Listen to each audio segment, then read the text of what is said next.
नमस्कार आणि welcome आरटेक education या मराठी युट्यूब चॅनलमध्ये आपल्या सर्वांचं हार्दिक स्वागत। सर्व शिक्षक बांधवांना आणि सर्व मुख्याध्यापकांना माझा नमस्कार। मी राजू सिंह तौर, जालना।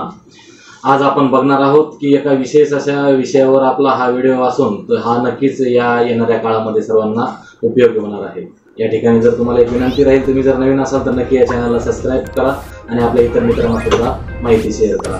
चला तर आपण बघणार आहोत की नेमकंच एक पत्र आलेलं आहे 18 जुलै 2025 रोजीचं आणि यामध्ये या पत्रामध्ये दिलेलं आहे युडायच्या संदर्भामधलं हे पत्र असून समग्र शिक्षा महाराष्ट्र प्राथमिक शिक्षण परिषद मुंबई ज्यांचं जे काही युडायच्या संदर्भामधलं युडायस 2025-26 च्या संदर्भामधलं जे काही पत्र आहे तर ते पत्र आणि त्या पत्रामध्ये कुठल्या दिलेल्या सूचना आहेत आणि त्या सूचनाचा आपल्याला कशी अंमलबजावणी करायची या सर्व पत्रांवर राज्यातील सर्व शाळा विद्यार्थी शिक्षकाची माहिती युडायस प्लस प्रणालीमध्ये दिनांक 30 सप्टेंबर 2025 पर्यंत अद्ययावत करून अंतिम करण्यासाठी केंद्र शासनाकडून कळविण्यात आले आहे। केंद्र शासनाकडून शाळा विद्यार्थी शिक्षकांची माहिती अद्ययावत करण्यासाठी युडायस प्रणाली सुरू करण्यात आलेली आहे। त्यानुसार पुढील प्रमाणे प्रामुख्याने माहिती आपल्याला तपासून कार्यवाही आणि प्रशिक्षण होणं आवश्यक आहे या संदर्भामध्ये हे पत्र आहे। आणि यामध्ये आता शाळाचा तपशील जो आहे तर त्या संदर्भामध्ये आपण आता माहिती बघणार आहोत की आता याच्यामध्ये कुठले कुठले मुद्दे आहेत आणि कुठल्या गोष्टीची आपल्याला या पत्राच्या माध्यमातून सूचना दिलेल्या आहेत, मार्गदर्शक तत्व सांगितलेले आहेत। तर शाळेच्या संदर्भामधला जो तपशील आहे त्यामध्ये दिनांक 10 जुलै 2025 पासून युडायस प्लस प्रणालीमध्ये शाळेची भौतिक माहिती अद्ययावत करण्याची सुविधा सुरू करण्यात आलेली आहे। यामध्ये आपल्याला या युडायच्या संदर्भामध्ये शाळेची जी काही भौतिक माहिती आहे तर ती आपण ती भरण्यास सुरुवात केली असेल किंवा नसेल केली तर आपण या व्हिडिओच्या माध्यमातून या दुसऱ्या व्हिडिओच्या माध्यमातून तुम्हाला ती प्रत्येक माहिती स्टेप बाय स्टेप तुम्हाला मी सांगणार आहे। त्यामध्ये शाळा मुख्याध्यापक माहिती आहे, त्याच्यामध्ये शाळा मुख्याध्यापकाची माहिती, शाळेचे मुख्याध्यापक यांच्या प्रशासकीय कारणास्तव म्हणा किंवा रिटायरमेंट म्हणा किंवा इतर या गोष्टीमुळे अनेक काय होतं की या ठिकाणी मुख्याध्यापक बदलत असतात किंवा मुख्याध्यापक शाळेवर बदलून गेलेले असतात किंवा नवीन आलेले असतात किंवा चार्ज दिलेला असतो। तर यासाठी काय आहे की त्या मुख्याध्यापकांचं नाव, मोबाईल नंबर, ईमेल आयडी प्रथम अद्ययावत करण्यासाठी कळविण्यात यावर या संदर्भामधली ही सूचना आहे, जेणेकरून शाळेचे मुख्याध्यापक यांना युडायस प्रणालीमध्ये माहिती अद्ययावत करण्यासाठी अडचणी येणार नाहीत। दुसरी गोष्ट आहे ती म्हणजे शाळेचा पत्ता। शाळेच्या मुख्याध्यापकांनी युडायस प्रणालीमध्ये अचूक शाळेचा पत्ता, गाव, तालुका, जिल्हा, पिनकोड, लॉंगिट्यूड, लॅटिट्यूड, माहिती भरणाऱ्याचे नाव, मोबाईल क्रमांक इत्यादी बाबी अचूक भरल्याची खात्री करून घेण्यासाठी आदेशित ते या ठिकाणी करावे म्हणून या मार्गदर्शक सूचना या पत्राच्या माध्यमातून दिलेल्या। आणि यामध्ये जे काही अद्ययावतीकरण आहे मुख्याध्यापकाच्या संदर्भामधलं, शाळेच्या संदर्भामधलं बेसिक माहिती तर ती जी प्रोफाईलच्या संदर्भात तर ती अपडेशन करण्यासाठी ही सूचना होती। त्यानंतर पुढची सूचना दिलेली या माध्यमातून शाळा अभ्यासक्रम, शाळेच्या मुख्याध्यापकाने शाळेत शिकविलेला अभ्यासक्रम कोणत्या बोर्डाचा आहे व त्याचा ॲफिलिएशन ऑफ बोर्ड अचूक भरले असल्याची खात्री करावी। आता आपण जिल्हा परिषदचा जर विचार केला तर हा स्टेट बोर्डचा अभ्यासक्रम फॉलो करतात, कोणी सीबीएसईचा फॉलो करतं आणि या संदर्भामधलं जे काही अपडेशन असेल जर अभ्यासक्रमात या पद्धतीचा जर ॲफिलिएशन बोर्ड जर असेल तर त्या पद्धतीचा आपण खात्री करायची आहे की तो अभ्यासक्रम आपण आता याच्यामध्ये अद्ययावत केलेला आहे की नाही। पूर्व माध्यमिकच्या बाबतीत जे यामध्ये सूचना दिलेल्या आहे, पूर्व माध्यमिक ज्या शाळा असतात तर शाळेला पूर्व माध्यमिक वर्ग असल्यास त्याची नोंद करून युडायस प्रणालीमध्ये माहिती भरण्यासाठी कळविण्यात यावी। म्हणजेच युडायसची माहिती याच्यामध्ये जी माहिती आहे पूर्व माध्यमिकची तर ती याच्यामध्ये तुम्ही भरू शकता, त्याच्यामध्ये त्याचं सूचित करण्यात यावं म्हणून ही सूचना आहे। त्यानंतर आहे शाखा, म्हणजेच उच्च माध्यमिक शाळांमध्ये असलेल्या शाखांची माहिती अचूक नोंदण्यासाठी कळविण्यात यावी। आता बऱ्याचशा संस्था असतात, प्रायव्हेट संस्था, खाजगी संस्था यांच्या शाखा सुद्धा असतात, त्या शाखेची माहिती अद्ययावत करण्यासाठी या ठिकाणी ही सूचना आहे। त्यानंतर आपल्या पुढचा जो मुद्दा येतो तो म्हणजे आपल्या शाळेच्या भौतिक सुविधेच्या संदर्भामध्ये शाळेच्या मुख्याध्यापकांनी शाळेमध्ये असलेल्या भौतिक सुविधाची माहिती अद्ययावत करणे, ज्यामध्ये शाळेची इमारत आहे, मुलांमुलींकरता स्वच्छतागृह आहे, शुद्ध पिण्याच्या पाण्याची व्यवस्था आहे, लायब्ररी आहे, विद्युत सुविधा आहे, रॅम्प आहे, क्रीडांगण आहे, त्यासोबतच आपल्या शाळेमधील संरक्षण भिंत आहे, संगणकीय साहित्य असतं आपल्याकडे, प्रयोगशाळा असते इत्यादी ज्या झालेल्या सुविधा आहे आपल्या शाळेमध्ये तर या नवीन नवीन अपडेट होत असतात किंवा काही बंद होतात, याची माहिती अचूक भरल्याची खात्री घेण्यासाठी यामधून या सूचित करण्यात यावं म्हणून ही सूचना आहे। यानंतर ICTCचा जो काही क्लासरूम आहे किंवा स्मार्ट क्लासरूम आहे डिजिटल शिक्षणाच्या संदर्भामध्ये तर समग्र शिक्षा योजनेतून संगणक प्रयोगशाळा निर्मिती करून 5 वर्षापेक्षा जास्त जर झाले असल्यास तर ते साहित्य बंद असल्यास अशा शाळेतील संगणकीय साहित्य जे आहे शासन निर्णय जो आहे तो 1 ऑगस्ट 2011 नुसार निर्लेखित ज्या पद्धतीने करावं लागतं त्या पद्धतीने निर्लेखित करून घ्यावं। शाळांमध्ये संगणक प्रयोगशाळा नसल्याची नोंद या ठिकाणी करण्यात यावी। त्यानंतर आता PGI इंडेक्स जे आहे तर तो PGI इंडेक्स निर्देशांक जो आहे तर तो केंद्र शासनाकडून PGI निर्देशांक काढण्यात येतो. निर्देशांक काढताना विचारात घेतलेल्या सर्व दर्शकाची माहिती UDAIS प्रणालीमध्ये अचूक भरण्यासाठी कळविण्यात यावं म्हणून या ठिकाणी ही सूचना आहे. आता हा PGI निर्देशांक या ठिकाणी आपल्याला निश्चित करावा लागत असतो आणि तो केंद्र शासनाकडून तो PGI निर्देशांक काढण्यात येतो आणि मग त्या काय ज्या गोष्टी आहेत त्याचा जो क्रायटेरिया आहे त्याची अचूक माहिती त्या संदर्भामध्ये आपल्याला UDAIS मध्ये अपडेट करायची आहे. आता आपल्या शाळांमध्ये इंटरनेट पुढचा मुद्दा आहे सूचनेच्या बाबतीत की इंटरनेट सुविधा शाळांमध्ये जर उपलब्ध असलेल्या सुविधेची माहिती अचूक भरण्यासाठी कळविण्यात यावी. आता इंटरनेट सुविधेच्या बाबतीमध्ये बऱ्याच ठिकाणी इंटरनेट सुविधा आहे, ब्रॉडबँड आहे किंवा मोबाईलचं नेटवर्क सुद्धा आहे. तर या ठिकाणी आपण मोबाईलच्या नेटवर्कच्या संदर्भामध्ये आपण माहिती नोंदवू शकतो किंवा तुमच्याकडे जी हवी जी काही माहिती आहे UDAISच्या माहिती भरण्यासाठी तुम्ही कुठल्या नेटवर्कचा वापर करता तर त्या ठिकाणी तुम्ही तो वापरू शकता. त्यानंतर आता विद्यार्थी जो तपशील आहे तर 2025-26 या वर्षापासून UDAIS आणि सरल प्रणालीमध्ये माहितीचे जे काही एकत्रित करण्याची कार्यवाही सुरू झालेली आहे. तर आपण या ठिकाणी या संदर्भामधला जो काही इंटिग्रेशन जो काही आपण डाटा झालेला आहे इंटिग्रेशन म्हणजे इंटिग्रेशन जो वेबसाईट बनलेली आहे किंवा जी काही एकत्रित केलेली माहिती आहे याच्या अगोदर आपण सरल जो पोर्टल आहे महाराष्ट्र शासनाचा याच्यामध्ये स्टुडंट पोर्टलची माहिती भरत होतो. परंतु या ठिकाणी दोन ठिकाणी माहिती जी आलेली आहे प्राथमिक माहिती त्याच्यामध्ये सांगितलेलं आहे की हे वेळ वाचावा. दोन्ही पोर्टलवर सारखी माहिती भरण्यापेक्षा SDMS पोर्टल UDAISच्या माध्यमातून 2025-26 या वर्षापासून सरळ आणि प्रणालीमध्ये आणि UDAIS प्रणाली ही एकत्रीकरण केलेले आहे, इंटिग्रेटेड केलेले आहे आणि त्याच्यामध्ये एकत्रित केलेले आहे. त्याची कार्यवाही सुद्धा सुरू झालेली आहे. त्या संदर्भामधला आपल्या या YouTube चॅनलला त्याचा व्हिडिओ सुद्धा मिळून जाईल की त्याच्यामध्ये आपल्याला काय माहिती करायची. आणि यामध्ये दुसरा एक व्हिडिओ आहे की त्या नवीन जे स्टुडंट पोर्टल आहे जे की आपल्याला यावर्षी सरळ पोर्टलमध्ये जी टॅब दिसते त्याच्यामध्ये लॉग इन केल्यानंतर डिफॉल्ट पासवर्ड आपल्याला त्या ठिकाणी लॉग इन करायचं आहे. त्या संदर्भामधला जो काही व्हिडिओ आहे त्याच्यामध्ये आपली शाळेची माहिती जी आहे प्रोफाईल माहिती, मुख्याध्यापकाची बेसिक माहिती, सर्व माहिती त्या ठिकाणी आपल्याला अद्ययावत करून घ्यायची. ती कशी करायची त्याचं सुद्धा व्हिडिओची लिंक आपल्या व्हिडिओ खाली तुम्हाला मिळणार आहे. यामध्ये UDAIS प्रणालीमध्ये मग आता ही जी माहिती आहे आपण या 2025-26 मधून एकत्रित केल्यानंतर SDMS मध्ये काय करायचं आहे तर माहिती ऑनलाईन पद्धतीने सरळ पोर्टल मध्ये समावेश करण्यात यावी. म्हणजे या ठिकाणी आपण जे काही UDAIS मध्ये माहिती भरणार आहोत तर सर्व माहिती आपली ऑटोमॅटिक त्या सरळच्या पोर्टलला पहिलीच्या मुलांची दिसणार आहे. इतर मुलांची ऑलरेडी आपण भरलेले आहे तर ती आपल्या पोर्टलला आपल्याला दिसत आहे आपल्या त्या नवीन पोर्टलमध्ये सरळच्या. परंतु जे काही पहिलीचे विद्यार्थी आहेत ही जोपर्यंत SDMS मधून जेव्हा भरत आहोत आपण स्टुडंट मॉड्यूलमध्ये ते यांचं पूर्ण पेन नंबर जनरेट झाल्याशिवाय आणि पूर्ण माहिती अद्ययावत झाल्याशिवाय त्यांचा जो प्रोफाईल डाटा आहे जी PEP आहे या संदर्भामध्ये सर्व माहिती अपडेट झाल्याशिवाय ते विद्यार्थी आपल्याला या पोर्टलमध्ये दिसणार नाही. त्यामध्ये या प्रणालीमध्ये माहिती भरत असताना शाळांनी नोंदणी या सगळ्या शाळांची करणं गरजेचं आहे. त्यामध्ये एकही विद्यार्थी शाळा बाहेर राहणार नाही याची पण दक्षता राहू नये याची दक्षता घेण्यात यावी अशी सूचना केलेल्या आहे. आता यामध्ये UDAIS प्रणालीमध्ये प्रमोशनची कारवाई आपण मागेच बघितलेली आहे की ती प्रमोशन कशी करायची. 30 जून 2025 पर्यंत सर्व जिल्हा कार्यालयांना कळविण्यात आले होते. त्यानुसार 11 जुलै रोजीच्या अहवालानुसार 185 शाळेची माहिती अद्ययावत बाकी आहे किंवा त्या 185 शाळा राज्यामध्ये पेंडिंग आहे या ठिकाणी या सूचनेतून कळवलेलं आहे. या जिल्हा स्तरावरून तात्काळ या शाळांचा संपर्क साधून प्रमोशनची कार्यवाही पूर्ण करण्याच्या अशा सूचना दिलेल्या आहेत. सोबत जो अहवाल उपलब्ध करून देण्यात आला आहे. आता याच्यानंतर विद्यार्थी जी इयत्ता आहे तर नर्सरी, ज्युनियर, सिनियर आणि इयत्ता पहिली मध्ये विद्यार्थी नोंदवण्यासाठी जी सुविधा आहे ती 1 जुलै 2025 पासून UDAIS प्रणालीमध्ये प्रमोशन पूर्ण झालेल्या शाळांकरिता नर्सरी.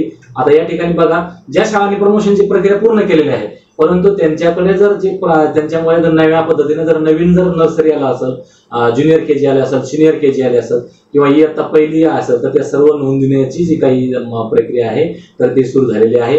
या सुविधेनुसार या म्हणजे आपल्याला नर्सरी पासून ते इयत्ता पहिलीपर्यंत सर्व माहिती या SDMS पोर्टलमध्ये आपल्याला अद्ययावत करायची आहे, भरायची आहे. मुख्याध्यापकाने 30 जुलै 2025 पर्यंत, आता 30 जुलै ही तारीख आहे, विद्यार्थी नोंदवण्याची कारवाई पूर्ण करण्यात यावी जेणेकरून ते माहिती आपल्याला अद्ययावत करण्यासाठी UDAIS प्रणालीमधील सर्व. त्याच्यानंतर इयत्ता 2री ते 12वीचे जे विद्यार्थी आहेत तर ते सर्व विद्यार्थ्यांची माहिती अद्ययावत करायची आपल्याला UDAIS मध्ये जेणेकरून आपल्याला त्यांचं GPEP आपल्याला सगळं काही त्याचे फॅसिलिटीज जे आहेत त्या पूर्ण करून घ्यायच्या आहे आणि त्यामध्ये त्यांच्या टॅब ऍक्टिव्हेट करून, म्हणजे टॅब ऍक्टिव्हेट म्हणण्यापेक्षा त्यांच्या पूर्ण टॅब भरून काही जास्त माहिती लागत नाहीये. एक विद्यार्थी खूप झाला तर 2-2 मिनिटांमध्ये किंवा 1 मिनिटामध्येच भरला जातो आणि अशा माध्यमातून पूर्ण विद्यार्थ्याची GPEP आपल्याला त्याच्यातून कंप्लीट करायची आहे. आणि आता या ठिकाणी दुसरी एक गोष्ट आहे की युडायस प्रणालीमध्ये सर्व शाळांना जे प्रमोशन झालेले विद्यार्थी इयत्ता 2री ते 12वी पर्यंतची सर्व माहिती 10 जुलै 2025 पासून जी सुरुवात झालेली आहे तर ती 30 जुलै पर्यंत आपल्याला अद्ययावत करण्यासाठी आपल्याला या ठिकाणी सूचना करण्यात आलेली आहे। यामध्ये प्रामुख्याने विद्यार्थ्यांना देण्यात येणारे जे काही मोफत गणवेश आहे, मोफत पाठ्यपुस्तके, 25% आरटी प्रवेश, दिव्यांग विद्यार्थ्यांचा प्रवर्ग, शिष्यवृत्ती, व्यवसाय शिक्षण, जन्मतारीख इत्यादी बाबी अद्ययावत करण्यात याव्या म्हणून असा स्पष्ट निर्देश या ठिकाणी आहे। आता यामध्ये आपल्याला ड्रॉप बॉक्स मध्ये जे विद्यार्थी आहेत तर 11 जुलै 2025 रोजी युडायसच्या प्रणालीमधील अहवालानुसार राज्यामध्ये 27,91,541 इतके विद्यार्थी दिसून येत आहेत। शाळेचे सर्व मुख्याध्यापक ड्रॉप बॉक्स मधील विद्यार्थी शिकत असलेल्या शाळेमध्ये इम्पोर्ट करून घेण्यासाठी आदेशित करावे। ड्रॉप बॉक्स मध्ये जे काही शाळेत शिकत असलेला एकही विद्यार्थी राहणार नाही याची दक्षता घ्यावी। आता आपण ड्रॉप बॉक्स मध्ये विद्यार्थी टाकतो आणि आपल्याकडे नवीन विद्यार्थी आपण म्हणजे इम्पोर्ट करून घेतो, परंतु ड्रॉप बॉक्स मध्ये घेतलेले काही बऱ्याच शाळा काय करतात या ठिकाणी अद्ययावत किंवा अपडेट नसतात अद्ययावत करण्यासाठी आणि त्यांनी आपल्या विद्यार्थ्यांना ओढून घेण्यासाठी त्यांचा जे काही मोबाईल नंबर आपल्याला त्या ठिकाणी दिसतो तर त्यांना ते आदेशित करण्यात यावं आणि त्यांना सांगावं की आमच्या या ड्रॉप बॉक्समधून विद्यार्थी तुमचा ओढून घ्या, त्यानंतर तुमच्या शाळेला जॉईन करून घ्या। त्यानंतर याची दक्षता या संदर्भामध्ये शिक्षणाधिकाऱ्यांनी वेळेवर आढावा घेण्यासाठी आणि ड्रॉप बॉक्स जे आहे तो 0 करण्यासाठी किंवा 0 करण्यासाठी आपल्याला या ठिकाणी इम्पोर्ट करण्यात येणारी संख्या 0 करण्यात यावी अशा स्पष्ट निर्देश या पत्रामध्ये मिळाले।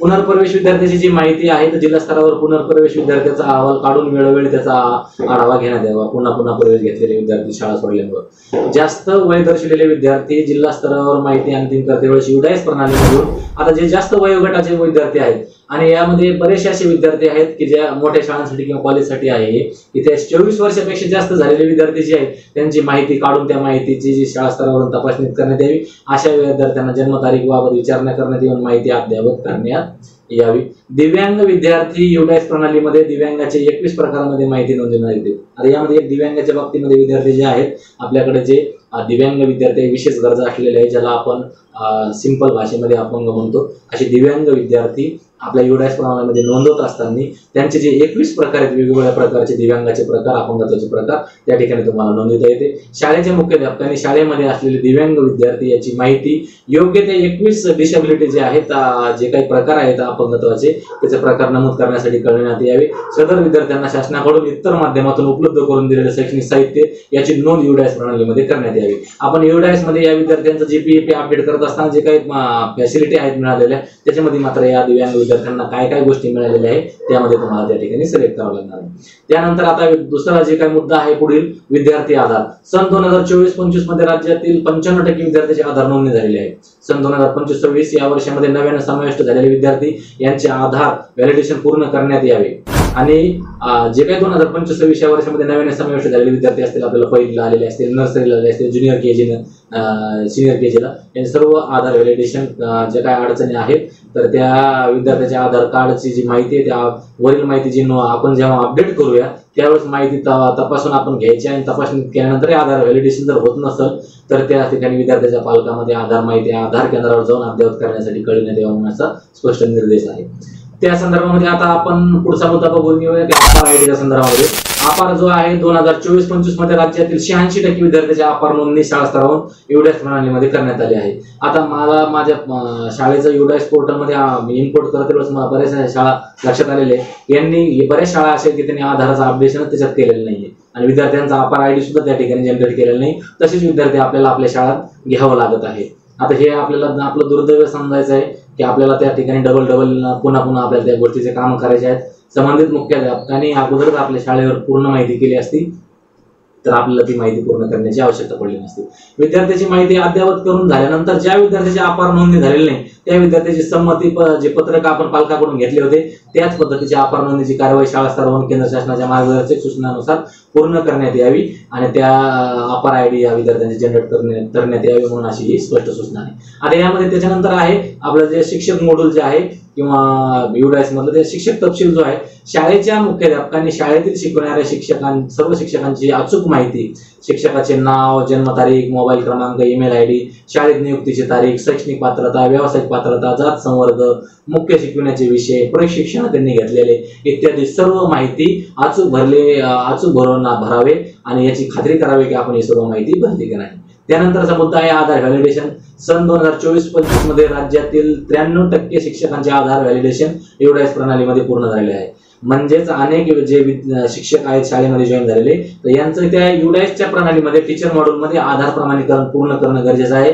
याच्यावरून अशा पत्रावरून लक्षात येतं की 7% शिक्षकांचे अजूनही व्हॅलिडेशन युडायसमध्ये पूर्ण नाही.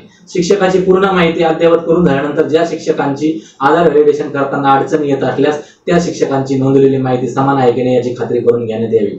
आता या ठिकाणी हे जे असे शिक्षक आहेत ज्यांची माहिती आपल्याला या ठिकाणी टीचर मॉड्यूलमध्ये अपडेट करायची आहे, त्यांच्यासाठी या ठिकाणी खास करून एक म्हणजे वैयक्तिक सूचना आहे. बरेचसे शिक्षक आजच्या कंडिशनला आपण आधार अपडेट करण्यासाठी, आपण विद्यार्थ्यांचा आधार अपडेट करण्यासाठी म्हणजे आपण झटत असतो. त्यासोबत अनेक असे सुशिक्षित शिक्षक असून सुद्धा त्यांचे आधार कार्ड अपडेट नाही. त्यांचा आधारवर पहिल्या पेजवर जे काही फोटोज असतो त्या बाजूला पूर्ण नाव दिसत नाही, त्या ठिकाणी त्यांची जन्मतारीख पूर्ण नाही. आणि असा जे काही अडचण आहे या शिक्षकांनी अगोदर आधार अपडेट करून घ्यावं, जेणेकरून त्यांचं टीचर मॉड्यूलमध्ये आधार अपडेशन पूर्ण होईल. त्यामध्ये आता याच्या पुढचं जी गोष्ट आहे शिक्षकांचे व्यवसाय शिक्षण आहे. युडायस प्रणालीमध्ये शिक्षकांचे व्यवसाय शिक्षण B.Ed असेल, B.Ed असेल, M.Ed असेल इत्यादी झालेले आहे. त्या शिक्षकांची माहिती युडायस प्रणालीमध्ये अचूक नोंदण्यात यावी. M.Ed झालेलं असलं तरी त्या ठिकाणी त्यांची नोंदणी करायची आहे.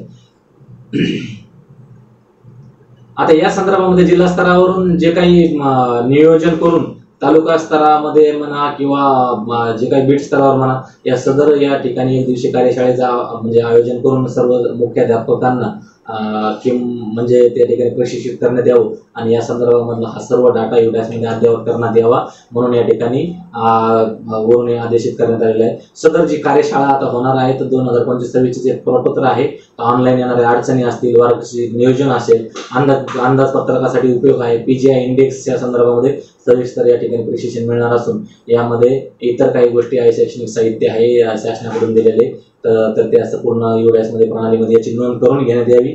आणि यामध्ये पूर्ण ह्या गोष्टी आहेत, तर या गोष्टी आपल्याला त्याच्यातून पूर्णत्वास न्यायची आहे. युडायसमध्ये ही माहिती अद्ययावत करायची आहे, जेणेकरून आपल्याला ही माहिती अद्ययावत करत असताना कुठल्या अडचणी आल्या तर जिल्हा स्तरावरून सूचना आपल्याला येणार आहे किंवा तालुका स्तरावरून मिळणार आहे. मग हे पत्र तुम्ही अधिक व्यवस्थितरित्या तुम्ही त्या ठिकाणी त्याचं वाचन करू शकता आणि त्याच्यामध्ये तुम्ही त्याच्यासाठी तुम्ही प्रत्यक्ष जाऊन त्या पत्राचं वाचन करून घेऊ शकता. या आपल्या इतर शिक्षक बांधवांसाठी किंवा सर्व शिक्षक बांधवांसाठी हा मार्गदर्शक हा व्हिडिओ असून तुम्हाला हा व्हिडिओ आवडल्यास लाईक करा आणि आपल्या चॅनलला सबस्क्राईब करून घ्या. धन्यवाद. जय हिंद, जय महाराष्ट्र.